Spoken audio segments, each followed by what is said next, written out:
everyone, Rosh Hashanah is around the corner now, and I'm here with Jay again. Hey Jay, how you doing? Good.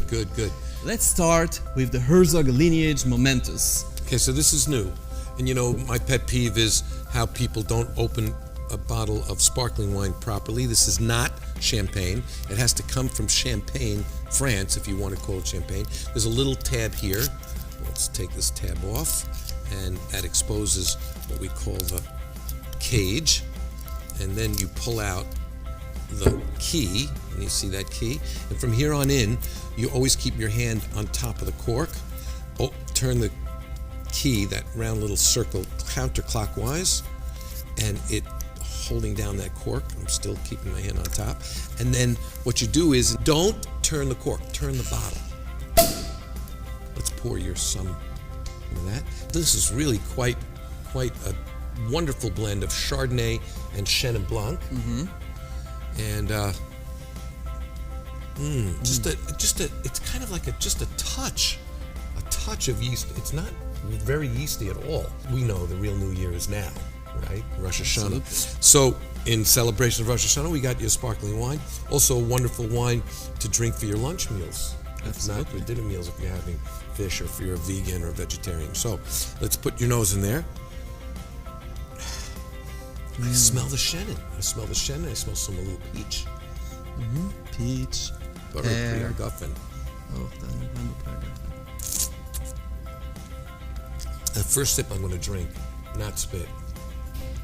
Oh, it is slightly off dry, but still a little bit of strength and bitterness, which is a kind of good thing. Great tartness to it, like apple peel kind of flavor. I like that. The green apple peel. Yeah, green apple peel, exactly. Right, so it's got that little acidity kick.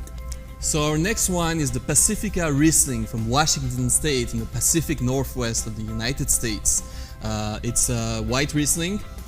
Riesling, as opposed to what some people think, is not necessarily sweet. You can basically vinify, produce any wine, any grape variety in any type, any level of sweetness. Sweet, dry, off-dry, semi-sweet. So this is off-dry, so there's just a little hint of sweetness to balance out the Riesling's natural acidity.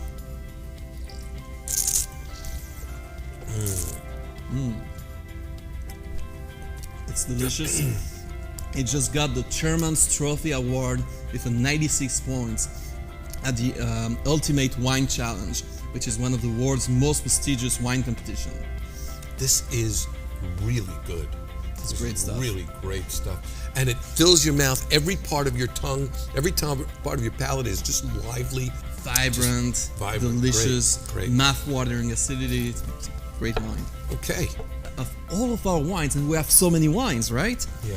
This is probably one of the most crowd-pleasing wines we have. What's interesting about that is that we talk about wines in the wine speak. We talk about wines that are in balance. So people make fun of that. What does that mean? You're balancing on your head? What does that mean? Balancing on your knee? No, what balance means, and this is the perfect example of that, is that the sugar and the acid and the flavor and the texture and all of the things that go into what you taste in your mouth are in perfect balance. Exactly. And in perfect harmony. And that's why, as you said, even really fine wine drinkers won't put their nose up at it just because it's got a little bit of off dryness to it. So this is Vitkin Carignan, and that grape is generally a southern Mediterranean grape that grows best. It grows everywhere, but it grows best in that kind of climate. And so Vitkin is known for making wines that are specifically Mediterranean varieties. I don't think they make anything with Vitis vinifera, maybe a little bit, but not much at all, if any. And this Carignan is brand spanking new, and that's why we got it new for the new holiday. So I'm gonna pour you some. Look at the purple on this. This is young, isn't it? It's young. It's 2016. 2016. So for a red wine, even though it's 3 years old, you'd think, from the vintage, and it really is just about now. Yeah. 3 years old from the vintage, it's still kind of purple in color, which means that it still looks young. Now, let's smell it. There's a nice earthiness to it. Nice earthiness to it. It's not the young smell of, aggressive purple fruit. So it does have some age on the aroma, on the nose. I'm sorry, I'm not spitting this. It's delicious. And you know what? It's got not heavy, aggressive tannins, but you can still feel the tannins on your gums. And gums. It's got a long, lingering finish. I can just imagine this with like a chicken marsala or a veal marsala. Yeah. I don't think it's... Or to stick with Israel and Mediterranean, shawarma. Shawarma. Oh, yeah. Great.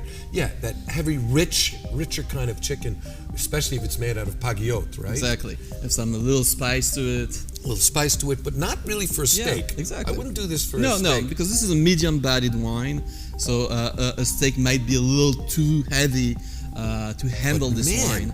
And it's got age worthiness. I think it'll go for another 3 to 6 years. Yeah, I'm guessing. maybe even more. Maybe even more. Yeah. Brand new wine from Eretz Yisrael, the Heilige Eretz Yisrael. Wonderful, unbelievable. And that's what you should include this in at least one of your meals this coming Yom Tov. Without a doubt, absolutely. Right. Well, here's to you. What a great shoot this was. Shana Tova. Shana Tova. A good gebencht yard to you all. From Williamsburg, Jay Buxbaum.